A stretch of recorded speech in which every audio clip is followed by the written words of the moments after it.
Well, there's a national conversation going on about gun rights, and joining us today, Keith Morgan with the West Virginia Citizens Defense League. Keith, you live here in Charleston, and thanks so much for being with us. Glad to be here.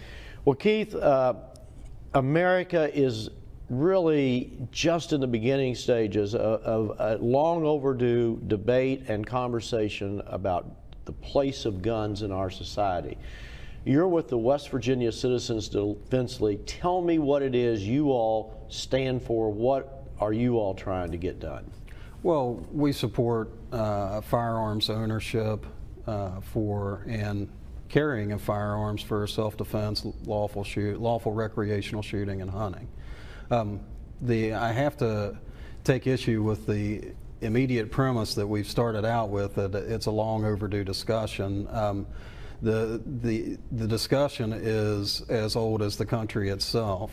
The framers set everything up and settled that discussion pretty well with the wording and language of the Second Amendment, and just recently in the Heller and McDonald cases, the Supreme Court held that it is an individual right to keep and bear arms. We'll start out with the discussion is settled. And no, it is not settled, and this country has not had a rational debate because people start like, oh, well, we got to have guns. I'm glad you used the term rational. So, but let's talk. You can't tell me that AK-47s and some of these high action military with big clips, that's not what our founders had in mind. Well, wait a minute. Why would we? I'm going to stop you right there. All right. Okay, I want you to go and read Federalist Papers number 46, where Madison, a Federalist, a proponent of a powerful central government, lays out the purpose for the Second Amendment. And his intent was that the citizenry be equally armed as a standing army. So should we be able to have nuclear bombs? Well, and you know, if you're going to talk about nuclear weapons and ridiculous arguments like that, we can terminate the interview, because I thought you said rational. You said rational, right? Right, but you just said nuclear weapons and but your comment was that the intent of the papers was that everybody be equal to the government. But the truth of the matter is the modern infantry soldier. But that's not possible today. It's not possible that we can compete with this giant military machine. And what's interesting, I'm not advocating that we should try.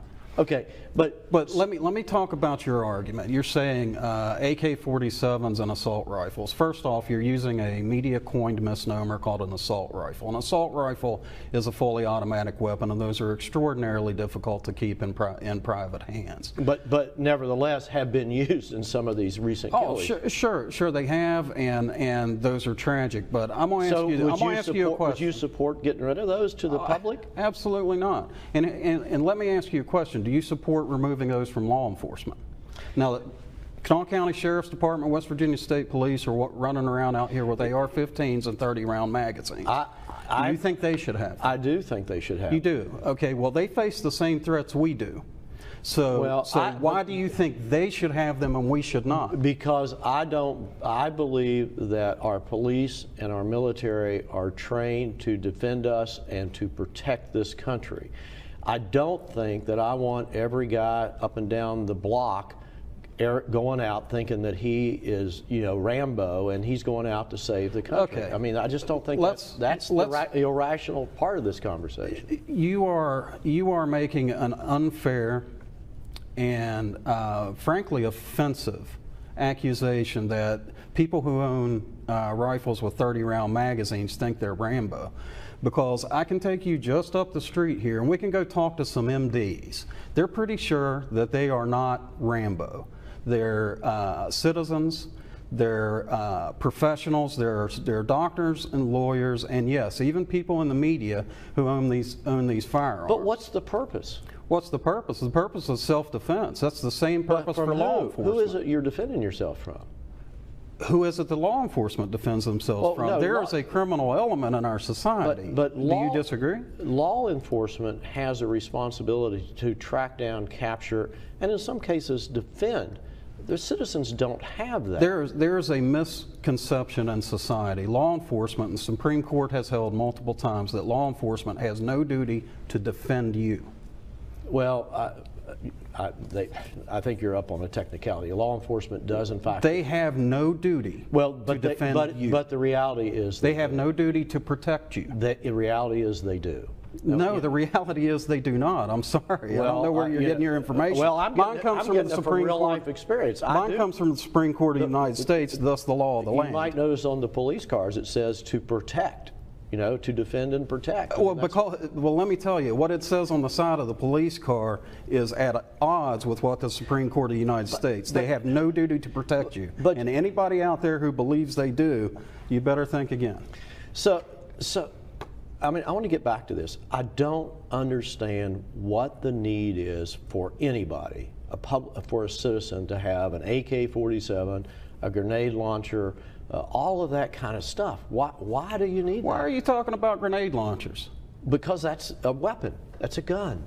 Wait a minute. The projectile it shoots is a grenade. It's a big bullet. But I want to understand why you're talking about grenade launchers. Did we have some attacks by grenade launchers in the United States while I wasn't looking? I'm talking about that when this Constitution. You're bringing up red herrings for the interest and for the purpose of eliciting an emotional response, and it's a little weak in my opinion. Well, I thought we were going to have a rational discussion here. Well, rational discussion is about we're dealing with the same threats. We face the same burglars, the same criminals, the same murderers that law enforcement do, and you would have us hamstrung by limited capacity magazines. And the reality is, you really want to cause a problem in this state, or in this country, you go ahead and you outlaw assault weapons, because the United States can't keep people, human beings, from crossing our southern border.